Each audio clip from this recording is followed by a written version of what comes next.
Now and for Carolyn Edwards presents Sign On.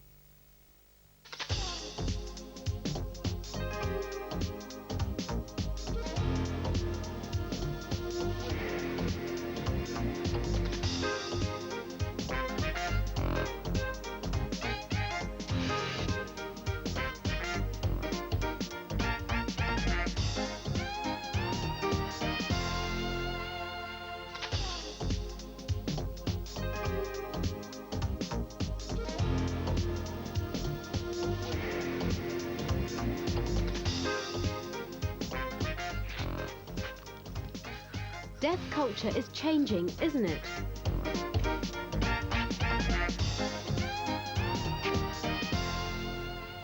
You could almost say there's an explosion of it. We're seeing signs of it everywhere. From bags, from what we wear, to what we drink out of. The videos we watch, to the books and magazines we read. And that's good.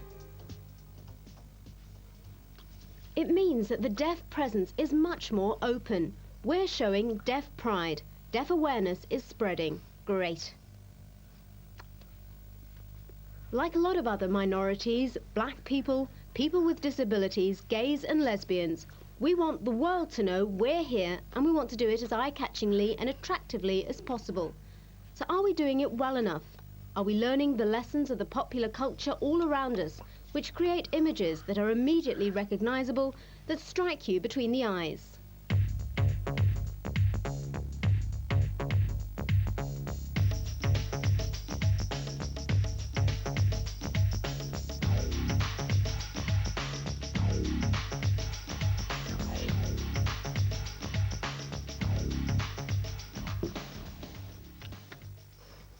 Are we creating the kind of images like those we've just seen, that you never forget?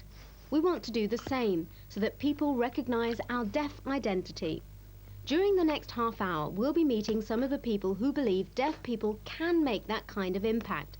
We'll be meeting deaf designers,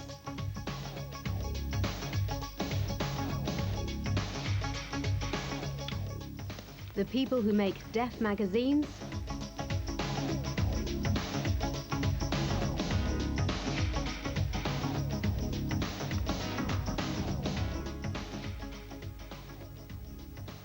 the many people who are deaf video makers,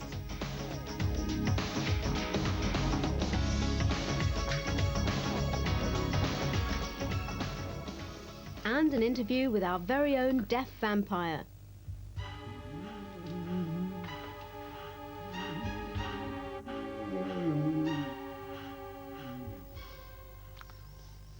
Tom Cruise, move over.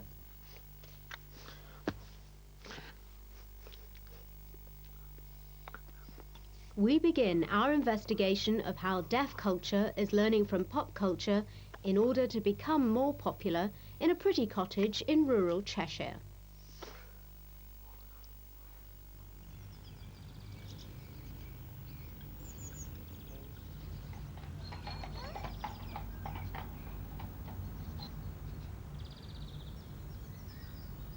An unusual setting for the team who plan to revolutionise the whole approach to design in the deaf world.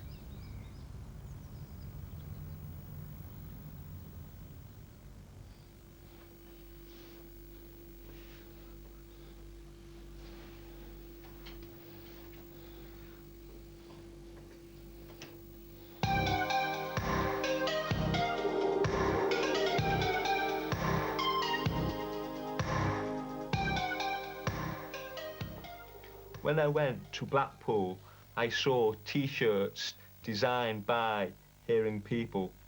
It had Deaf Rally written on the back, but nothing about deaf culture on the picture. I thought, I can do better than that.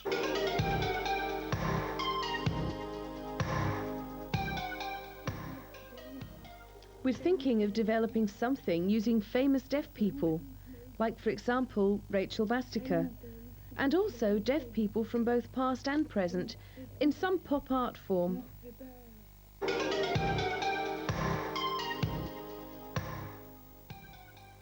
Wanted to use a person who deaf and hearing people recognise.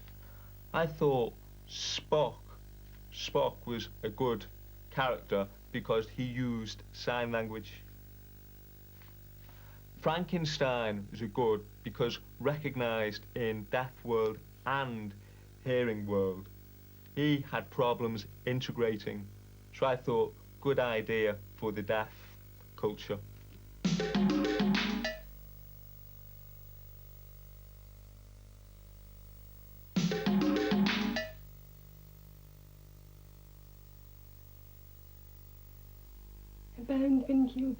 About a year ago, we had a late-night discussion about hearing aids. We were wondering why they had to be skin-coloured, why they had to be hidden as such. Why not use bright colours?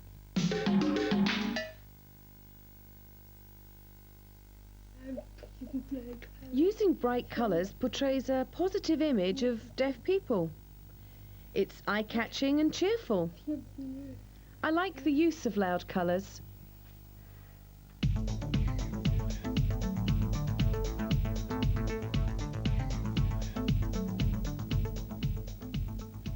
I want Deaf Aardvark to promote deaf culture and deaf people and give deaf people more choice in consumer markets, more cards, posters, book covers with deaf culture art on.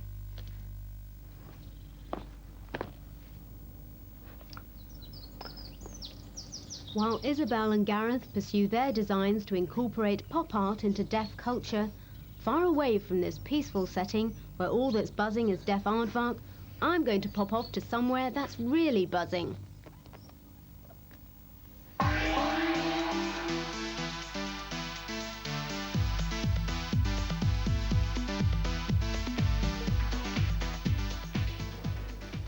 There are 2 deaf monthly magazines in Britain.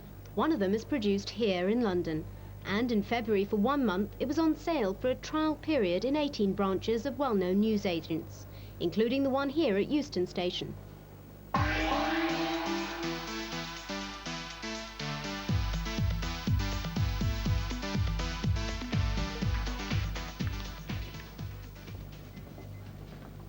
See Here is published by the Royal National Institute for Deaf People. A few years ago, it would have been unthinkable to see it here on public sale beside million-selling magazines. So how has it come about? Who better to ask than its editor, Stephen Iliff. In February, we had a trial period of selling our magazine in the newsagent's John Menzies.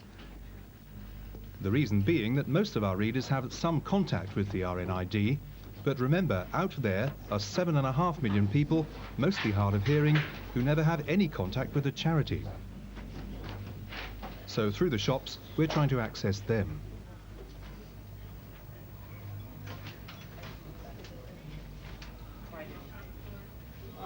We started changing the magazine because previously the content was mainly RNID focused. We asked people what they wanted by way of questionnaires. The response was that they wanted a wider perspective. For example, wanting to know about other deaf people, other deaf organizations, and the different campaigns that were happening, information about that sort of thing. So we improved the magazine, bringing in new, bright individuals like Dear Lorraine, the Agony Aunt, news, entertainment, crosswords, and a campaign section.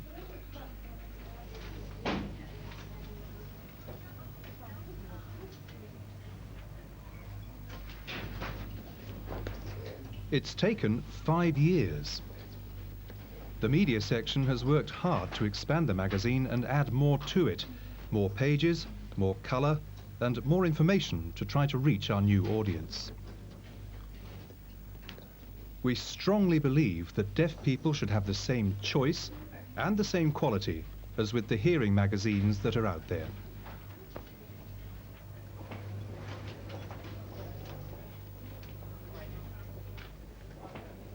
The See Here magazine has changed dramatically to attempt to reach a wider audience. On the front cover, they've had Eric Sykes, Russell Grant, the famous astrologer, and more recently David Bower of Four Weddings and a Funeral fame. But is it really deaf culture? Our audience is very varied with different cultures and values. We have sign language users, hard of hearing people, and those whose language is English-based, a wide spectrum. Our magazine believes that they all have a lot to share and can learn from each other. We try to achieve the best of both worlds.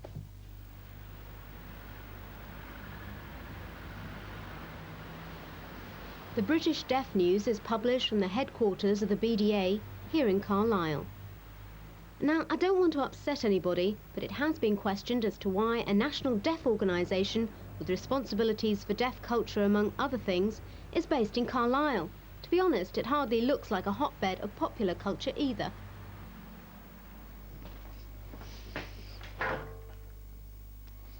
Designer David Fowler has been involved for some years in trying to inject some popular culture into the output of the BDA.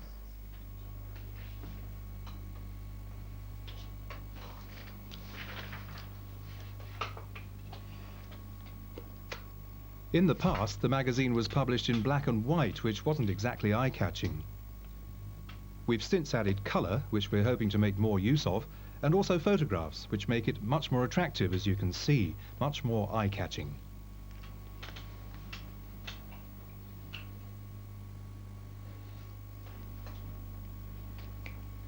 To try to inject more excitement into the magazine, we've commissioned deaf photographers and deaf artists to produce work like this.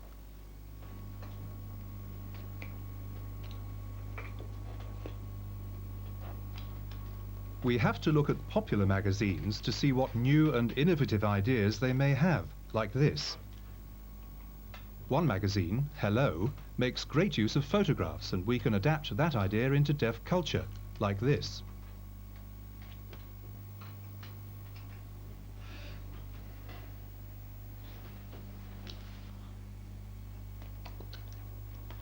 It would be nice if the British Deaf News was completely in colour.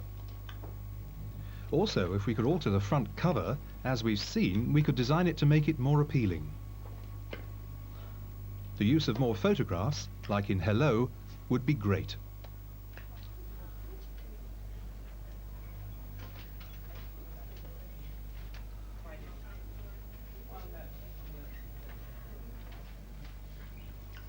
The computer screen and desktop publishing may be making it easier for deaf magazines to raise their design standards. Thanks. But what about those deaf people who are trying to compete on the video and even cinema screens? In part 2, we meet video makers, and I have that special appointment with a deaf vampire, back from the grave after nearly 30 years. Join us after the break. Oh, I hope I've got my cross. Come, I need blood.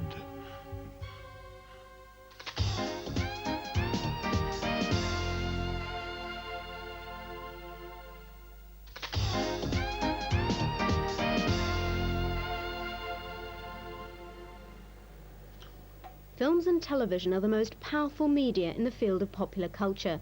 Deaf people too are starting to get involved in broadcasting with programs like Sign On, and also in video projects up and down the country. Usually the initial aim is to provide access to information. The video makers recognise that deaf people won't be happy to sit and watch anything just because it's access. They want to be entertained and certainly want more visual interest. Video groups are trying to provide that.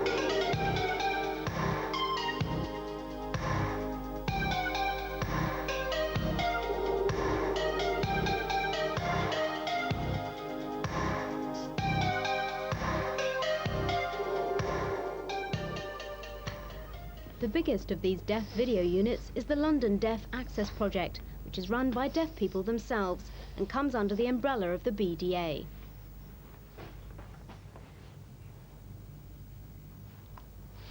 I'm here to talk to the project coordinator, Michael Quinlan. Michael, how do you make your video programs not only accessible for deaf people, but attractive and dynamic like pop culture and the rest of society?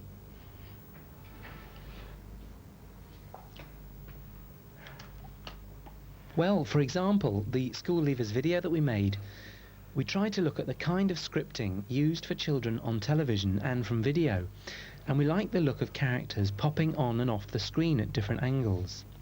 We adopted that style by using 3 presenters to tell the story and captions for words and names.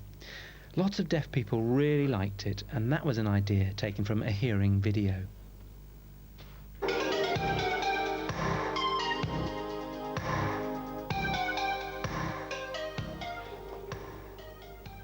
So, how can deaf people develop special effects?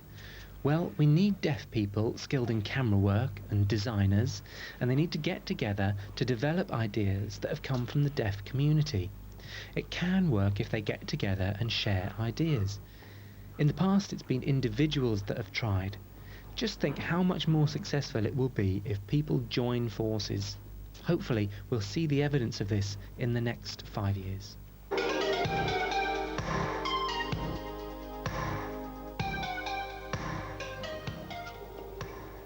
Wayne Hargood approached us recently and asked if he could borrow our equipment to make a film, a drama enacted by deaf people themselves. LDAP, unfortunately, don't have a remit for filmmaking, but for information and access videos. Anyway, we loaned him our equipment and things snowballed. He used our editing facility, and tonight, I'm delighted to say, is the screening of Wayne Hargood's film, which will be attended by many deaf people.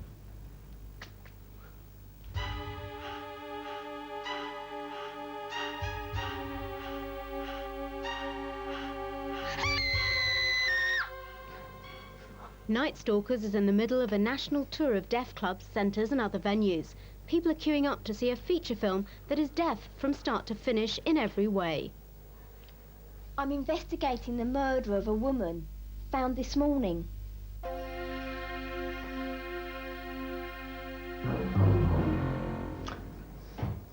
The 70-minute film is not only being taken all over the country by one man, but he also wrote, produced, directed, shot and edited it, and raised the budget himself. The budget was only £400, compared with up to $100 million that can be spent on a Hollywood feature film. I talked to the man who did all this himself. Could he be the next Steven Spielberg? Wayne Hargood. From when I was very young, I've always been fascinated by the possibility of making a film using deaf actors. Traditionally, it's always been hearing people with no deaf input at all, and it's so important to see the use of sign language. It's great to make hearing people aware that deaf people can be filmmakers. My forefathers knew the power of blood. We have the power in our skin. Do not forget we come from a strong family. I think one example of the mix of hearing and deaf culture is that of hearing people using something that is to be available for deaf people's communication in 1996, the video phone.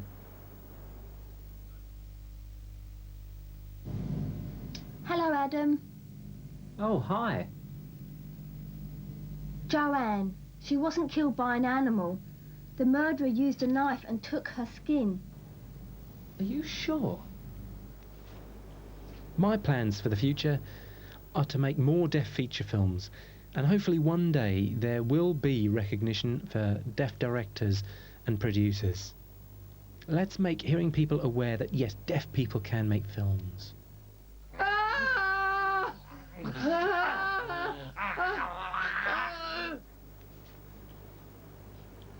Audience responses to Night Stalkers from both deaf and hearing have suggested this could be a real breakthrough. The film is set in the deaf community in London in 1996. But it's not the first time something scary and something deaf has stalked the streets of London. 30 years ago, another deaf filmmaker made his own tribute to the horror heroes of popular culture.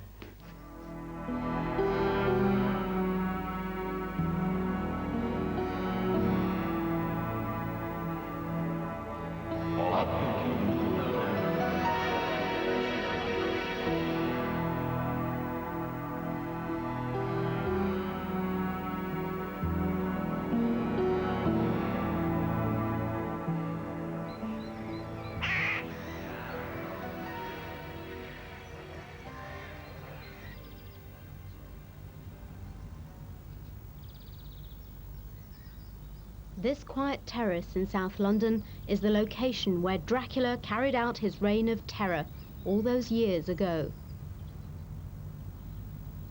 And it's still the home of the creator, star, cameraman and director of the deaf Dracula, Steven Pink.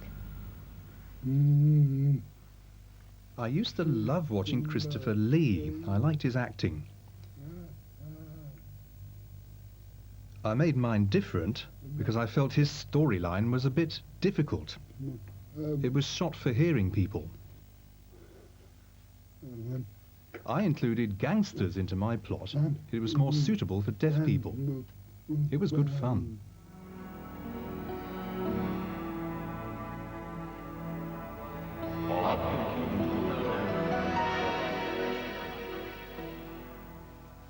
My brother's son had a friend who was able to borrow some science lab equipment, and we were able to set it up. And when we poured white liquid from one test tube to another, we were able to make it froth up and change colour to make it look like blood.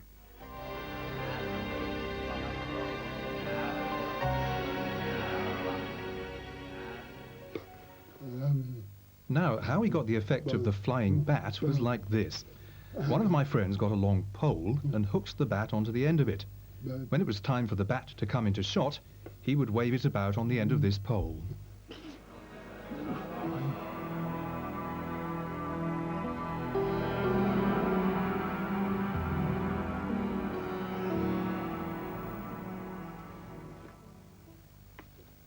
After the film was made, I received lots of letters asking to see it, so I travelled to lots of different places with it.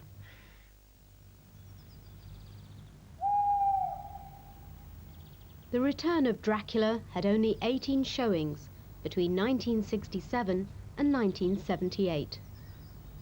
Altogether, 2,000 deaf people saw it.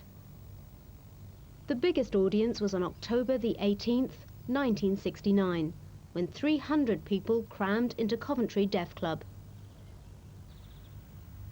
A full-length feature film that cost altogether less than £100 to make. The hunger for popular culture, that is also deaf culture, is there.